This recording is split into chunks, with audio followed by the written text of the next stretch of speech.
সুপ্রিয় দর্শক আসসালামু আলাইকুম, কেমন আছেন আপনারা? নিশ্চয়ই ভালো আছেন। আজকের ভিডিওতে আপনাদের সবাইকে স্বাগত জানাচ্ছি। আজকে আমি আপনাদের সাথে শেয়ার করব নর্মাল ডেলিভারির জন্য যেভাবে প্রস্তুতি নিতে হবে। তাহলে চলুন মূল ভিডিওতে যাওয়া যাক। বাই দ্য ওয়ে, মূল ভিডিওতে যাওয়ার আগে একটা কথা বলি, আমি আমার চ্যানেলে pregnancy related, specially normal delivery related অনেক ইম্পর্টেন্ট তথ্য ভিডিও আকারে শেয়ার করে থাকি। এই তথ্যগুলো আমার পার্সোনাল এক্সপেরিয়েন্স ও আমার ডক্টরের সাজেশন থেকে নেওয়া। তাই আমার চ্যানেলটিকে যদি একবার আপনারা ভিজিট করেন তাহলে আপনারা আপনাদের প্রশ্নাতীত মনের অনেক প্রশ্নের উত্তর পেয়ে যেতে পারেন। আমন্ত্রণ জানাবো আমার চ্যানেলটিকে একবার ভিজিট করে দেখার। এবারে চলুন মূল আলোচনায় যাওয়া যাক। আমি শুরুতেই বলেছি আজকে আলোচনা করব নর্মাল ডেলিভারির জন্য যেভাবে সঠিক উপায়ে প্রস্তুতি নেবেন। দেখুন, আমরা সবাই জানি যে নর্মাল ডেলিভারিটা সিজারের তুলনায় খুব ভালো, কেননা সিজার হচ্ছে একটা ছোটোখাটো অপারেশনের আগে পরে বিভিন্ন ধরনের সাইড ইফেক্টস ঝুঁকি থাকে। এছাড়া সিজারিয়ান পেশেন্টকে সারা জীবনভর কিছু না কিছু রোগশোক এবং নিষেধাজ্ঞা মানতেই হয়। কিন্তু নর্মাল ডেলিভারির পেশেন্ট তার সব কিছু থেকে সেফ ও সিকিওর, তারা সারা জীবনভর ভালো থাকেন। সেজন্য আমরা সবাই নর্মাল ডেলিভারিকে পছন্দ করি। কিন্তু নর্মাল ডেলিভারিকে শুধু মুখেই পছন্দ করলে হবে না, বা মুখেই নর্মাল ডেলিভারি চাই বললে হবে না। এটার জন্য আপনাকে কিছু প্রিপারেশান নিতে হবে, আর অবশ্যই প্রিপারেশানটা সঠিকভাবে নিতে হবে, ভুলভাবে নিলে চলবে না। এখন কিভাবে সঠিকভাবে আপনি নর্মাল ডেলিভারির প্রস্তুতি নেবেন? যেহেতু নর্মাল ডেলিভারিটা একটা প্রাকৃতিক পদ্ধতি, তাই প্রস্তুতিটাও আপনাকে প্রাকৃতিকভাবে নিতে হবে। খুব বেশি কষ্ট বা ঝামেলা এখানে কিচ্ছু নেই। শুধুমাত্র সকালবেলা ঘুম থেকে উঠে 30 মিনিট হাঁটাচলা করবেন রোদে খোলা বাতাসে। এরপরে কিছুক্ষণ বাটারফ্লাই স্টাইলে বসে থাকবেন। আপনারা সবাই জানেন যে নর্মাল ডেলিভারির জন্য খুব কার্যকর হচ্ছে ব্যায়াম।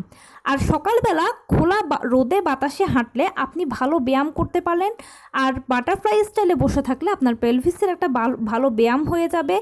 এছাড়া সকালবেলার যে বাতাসটা, এটা খুব ভালো ফ্রেশ অক্সিজেন, ধুলোবালি দূষণমুক্ত, যেটা আপনার জন্য বাচ্চার জন্য ভালো, আপনাকে ও বাচ্চাকে ভালো অক্সিজেন সাপ্লাই দেবে। সকালবেলার যে রোদটা, এটা মিষ্টি হয় আর এতে ভিটামিন ডি থাকে প্রচুর। আপনার জন্য ও বাচ্চার জন্য এই সময় ভিটামিন ডিটা খুব প্রয়োজনীয়। ফ্রিতে ভিটামিন ডিও পেয়ে গেলেন। তাই অবশ্যই চেষ্টা করবেন সকালবেলা ঘুম থেকে উঠে 30 মিনিট বাহিরে খোলা রোদে বাতাসে হাঁটাহাঁটি করে কিছুক্ষণ বাটারফ্লাই স্টাইলে বসে থাকতে। এরপরে আপনি যদি গৃহিণী হন তাহলে গৃহস্থালী কাজ করবেন, আর কর্মজীবী হলে কর্মস্থলের কাজ তো করবেনই, তবে সারাদিনে কাজকর্মের মাঝে চেষ্টা করবেন টুকটাক কায়িক শ্রম করতে, মানে হালকা ফুলকো কাজগুলো করতে। গর্ভাবস্থায় খুব বেশি শুয়ে বসে থাকা অথবা খুব বেশি ভারী কাজ করা কোনোটাই উচিত নয় গর্ভাবস্থায়। এজন্য আপনাকে টুকটাক কায়িক শ্রম করতে হবে। এতে আপনি ভালো থাকবেন, সুস্থ থাকবেন, শারীরিক ব্যথা কষ্টগুলো কম হবে, এবং সেই সাথে এগুলো ব্যায়ামের কাজ করবে, যেটা নর্মাল ডেলিভারির জন্য খুবই সহায়ক। এরপরে অবশ্যই চেষ্টা করবেন রাত 9টা থেকে 9:30টার মধ্যে রাতের খাবারটা খেয়ে ফেলতে। আপনি যদি রাত 9টা থেকে 9:30টার মধ্যে রাতের খাবারটা খেয়ে ফেলতে পারেন তাহলে গ্যাস্ট্রিক, কোষ্ঠকাঠিন্যের মতো অযাচিত সমস্যাগুলো থেকে আপনি ঔষধ ছাড়াই নিজেকে মুক্ত রাখতে পারবেন। এরপরে অবশ্যই 30 মিনিট হাঁটাচলা করবেন এবং কিছুক্ষণ বাটারফ্লাই স্টাইলে বসে থাকবেন। এতে খাবার ভালো হজম হবে, প্লাস আপনার নর্মাল ডেলিভারির জন্য যে ব্যায়াম হলো সেটাও হয়ে যাবে। অবশ্যই 10টা থেকে 10:30টার মধ্যে ঘুমিয়ে পড়ার চেষ্টা করবেন। রাত 10টা থেকে 10:30টার মধ্যে আপনি ঘুমিয়ে পড়লে অবশ্যই কোনো ডিভাইস ব্যবহার করবেন না, কেননা ডিভাইস থেকে ক্ষতিকর রেডিয়েশন ছাড়ে, যেটা মা ও বাচ্চা উভয়ের জন্য ক্ষতিকর। আর রাত 10টা থেকে 10:30টার মধ্যে যদি ঘুমিয়ে পড়েন আর ওই যে ভোরবেলা ঘুম থেকে উঠলেন, এই দুইয়ের মাঝে একটা লম্বা গ্যাপ পেলেন আপনি ঘুমানোর জন্য। প্রায় 8 থেকে 9 ঘন্টা একটা লম্বা ঘুম আপনি ঘুমাতে পারলেন। আর যখন আপনার ভালো ঘুম হবে তখন আপনার শরীর ভালো থাকবে, মন ভালো থাকবে, ব্রেনটা ভালো থাকবে। আর আপনার শরীর, মন, ব্রেন ভালো থাকা মানে বাচ্চাও ভালো থাকা।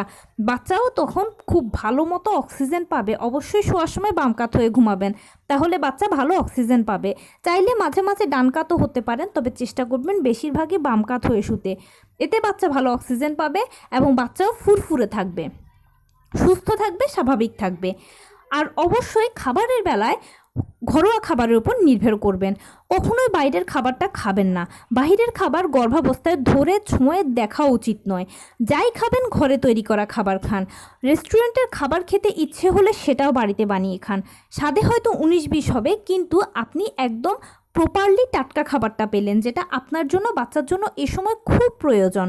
অবশ্যই ভাত, ডাল, মাছ, মাংস, ডিম, রুটি, হলুদ ফলমূল, সবুজ শাকসবজি, লাল জাতীয় খাবার, ওমেগা 3 ফ্যাটি অ্যাসিড সমৃদ্ধ খাবার, সামুদ্রিক মাছ, যে কোনো পশুর কলিজা, কালারফুল শাকসবজি, বিভিন্ন রঙের ফলমূল, মৌসুমি ফলমূল, এগুলো বেশি বেশি করে খাবেন। প্রতিদিন 1 গ্লাস কুসুম গরম দুধ ও 2টো করে ডিম খাওয়ার কথা একদম কোনো মতেই ভুললে চলবে না।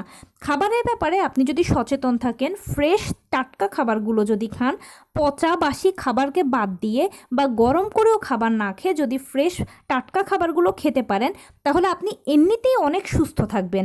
গর্ভাবস্থায় মায়েরা যদি এই ধরনের ভালো খাবার খায়, পুষ্টিকর খাবার খায়, ভিটামিন সি সমৃদ্ধ খাবার খায়, মানে তার খাবারের মধ্যে যদি একটা পুষ্টির সুষম ব্যালেন্স থাকে, তাহলে মা অটোমেটিক সুস্থ থাকেন। আর মা যখন সুস্থ থাকেন, তার বাচ্চাটাও সুস্থ থাকে। মা ও বাচ্চা উভয়ে সুস্থ থাকা মানে নর্মাল ডেলিভারির জন্য এটা খুব আদর্শ সহায়ক। অবশ্যই ডাক্তার দেখাবেন 4বার। কোন 4বার দেখাবেন? প্রথম কনসিভ করার পরে একবার, 5 মাসে একবার, 7 মাসে একবার, 9 মাসে একবার। এই 4বার ডাক্তার দেখাবেন, চেক আপ করাবেন। ডাক্তার যা যা পরীক্ষা নিরীক্ষা দেবে সেগুলো করাবেন। যদি কিছু কম থাকে সেটা কিভাবে বাড়াতে হবে সে চেষ্টা করবেন, যদি কিছু বেশি থাকে সেটা কিভাবে কমাতে হবে সেই চেষ্টাও করবেন।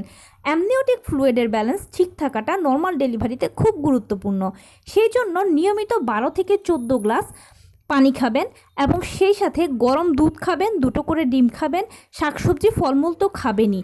আর চেষ্টা করবেন খাবার, যে কোনো খাবার আপনি যখনই খান না কেন, একটু কুসুম গরম খেতে। এতে কি হবে, আপনার শরীরে অ্যামনিওটিক ফ্লুইড শুধু তৈরিই হবে না, এই ফ্লুইডগুলো ধরে রাখতেও সহায়তা করবে গরম খাবার। তখন আপনার প্রথম থেকে শেষ পর্যন্ত অ্যামনিওটিক ফ্লুইডের ব্যালেন্স ঠিক থাকবে। আর নর্মাল ডেলিভারির জন্য একটা অন্যতম শর্ত হচ্ছে মায়ের অ্যামনিওটিক ফ্লুইড বা গর্ভের পানি ঠিক থাকা। আপনার সব কিছুর মাঝে পরিবারকে সময় দেবেন। পরিবারকে সময় দেওয়াটা খুব গুরুত্বপূর্ণ। ডিভাইসকে বাদ দিয়ে পরিবারকে সময় দিলে আপনার মানসিক স্বাস্থ্য ভালো থাকবে, হাসি খুশি থাকবেন।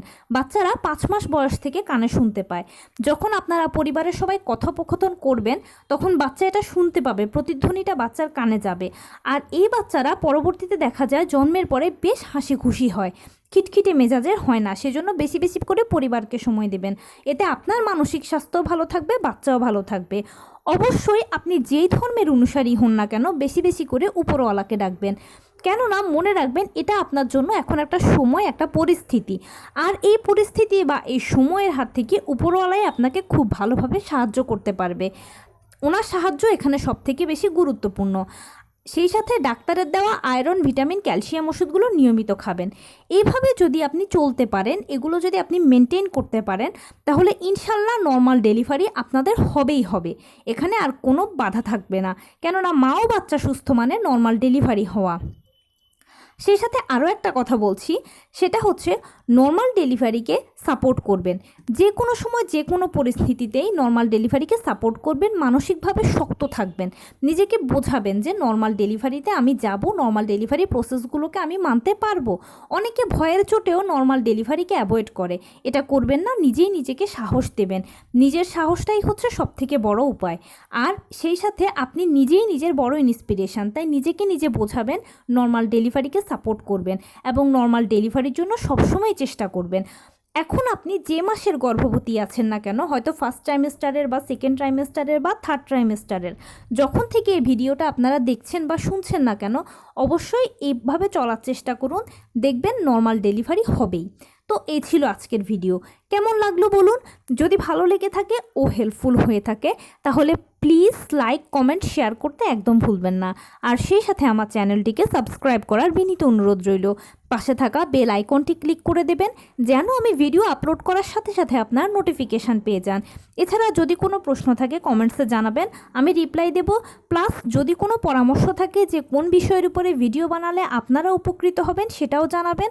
আমি আপনাদের পছন্দের সর্বোচ্চ প্রায়োরিটি দেব। ভালো থাকবেন, সুস্থ থাকবেন। আসসালামু আলাইকুম।